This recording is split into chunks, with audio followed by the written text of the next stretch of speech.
बल्कि दुनिया में विश्व आदिवासी दिवस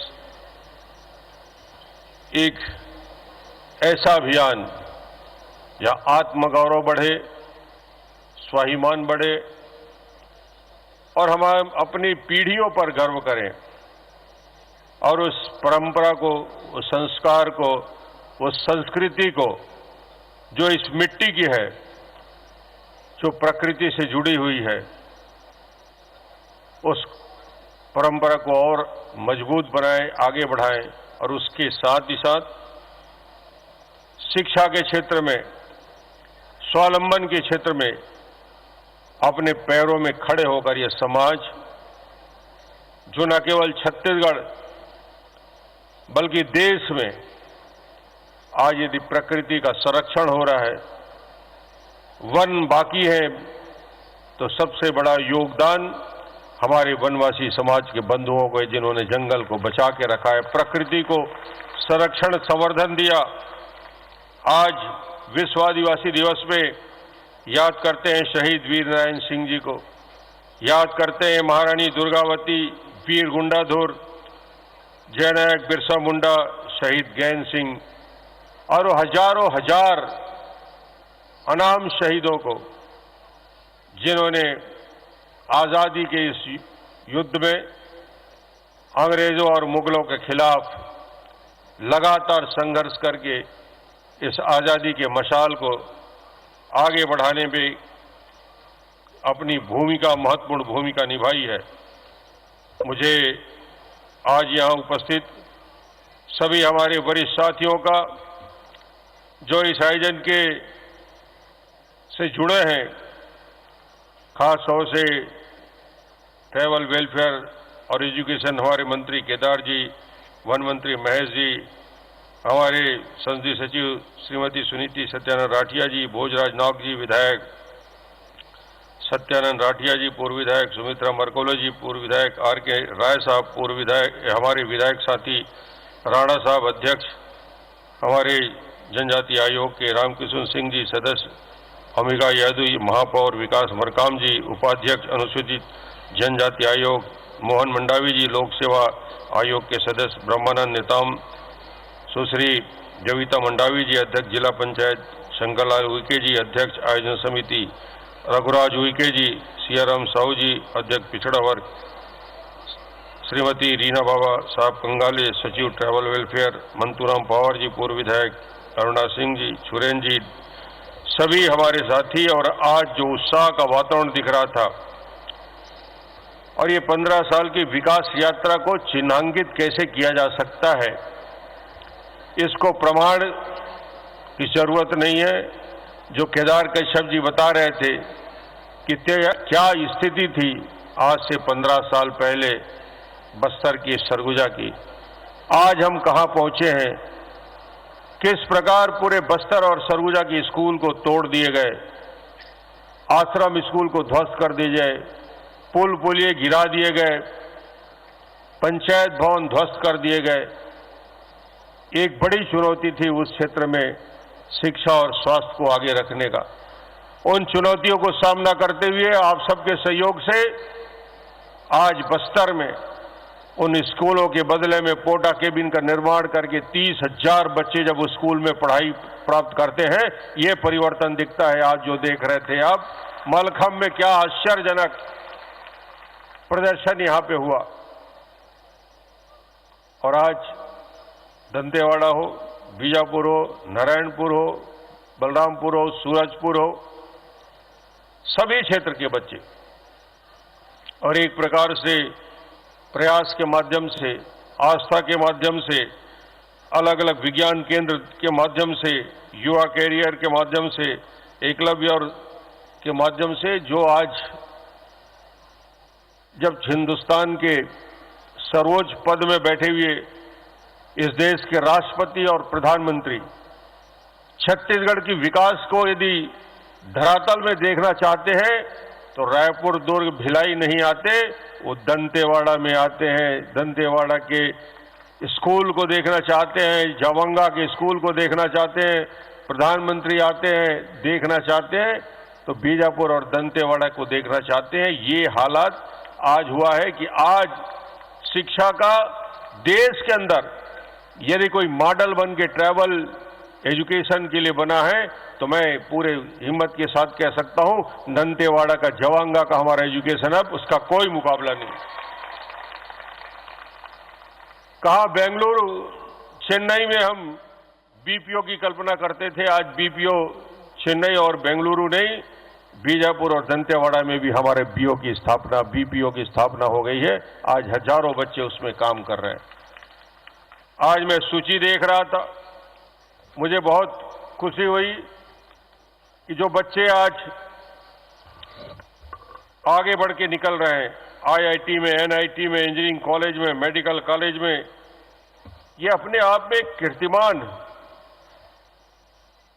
जब बस्तर में और सरगुजा में सिर्फ एक कल्पना होती थी, बच्चा पढ़ लिख लिया तो क्या करेगा, तो शिक्षक बनेगा, उससे बड़ी कल्पना नहीं थी।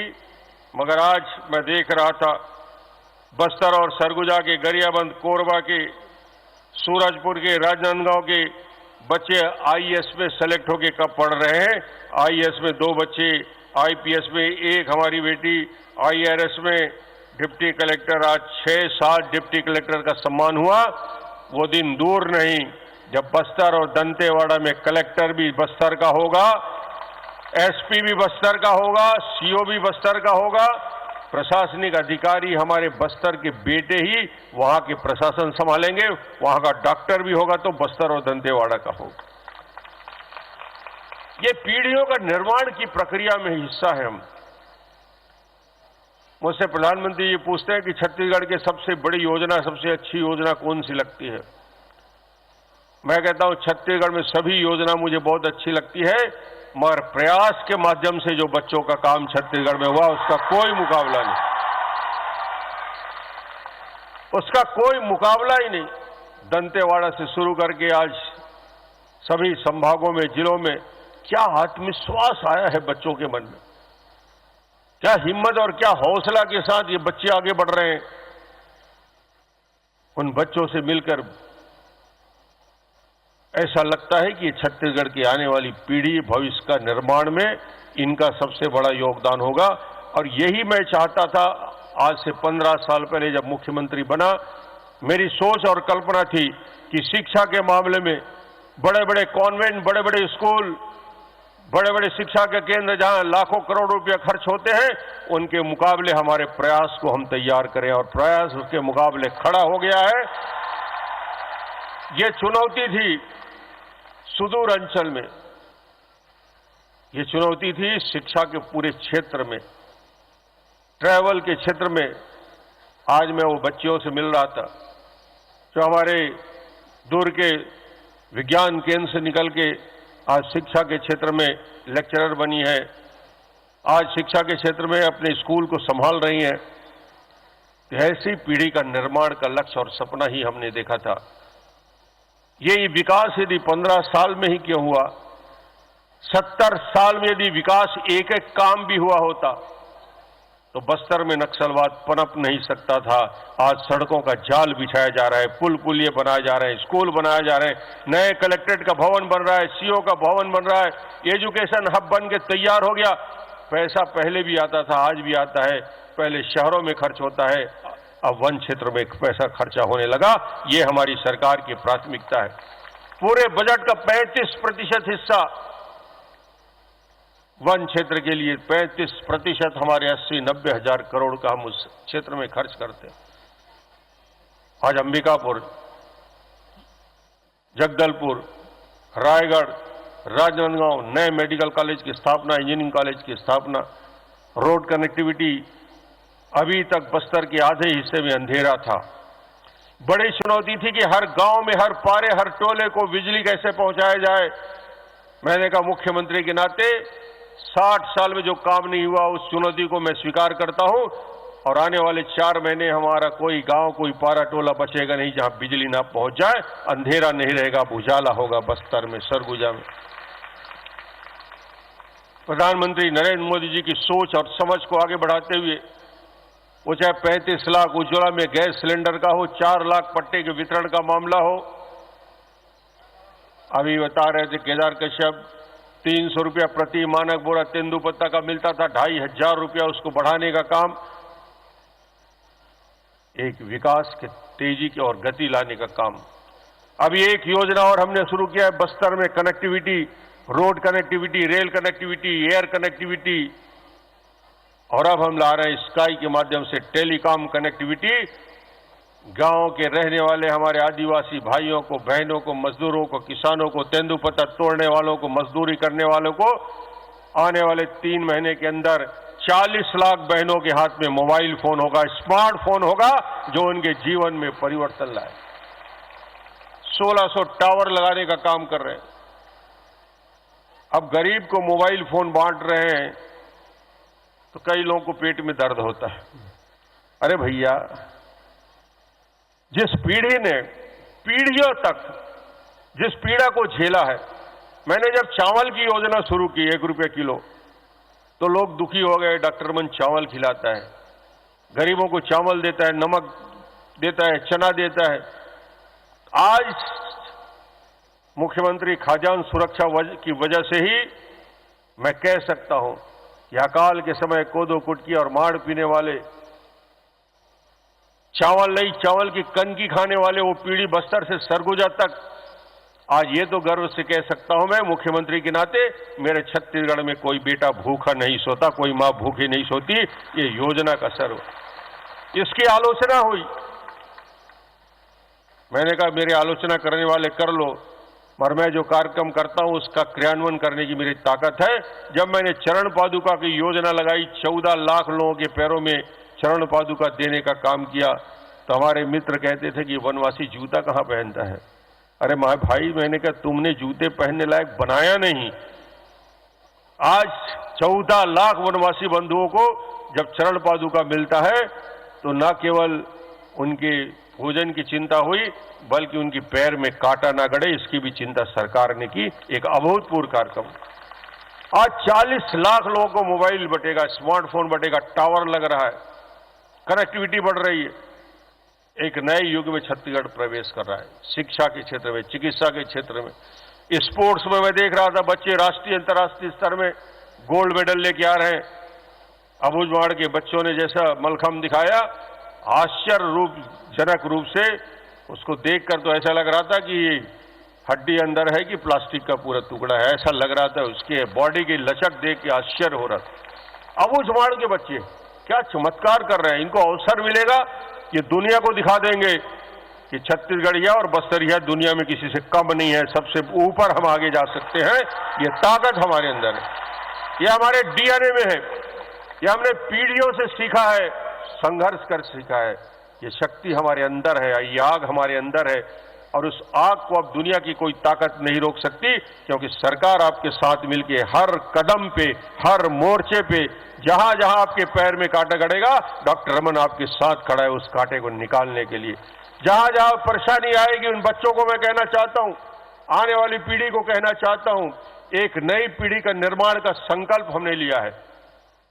एक नया छत्तीसगढ़, एक नया बस्तर, एक नया सरगुजा, जो शिक्षित होगा, जो संस्कारित होगा, जो नेतृत्व करेगा, जो दुनिया के सामने अपनी उपस्थिति का एहसास दिलाएगा, समाज के सभी क्षेत्रों में अपनी उपस्थिति का दर्जा दिलाने की ताकत हमारे अंदर है।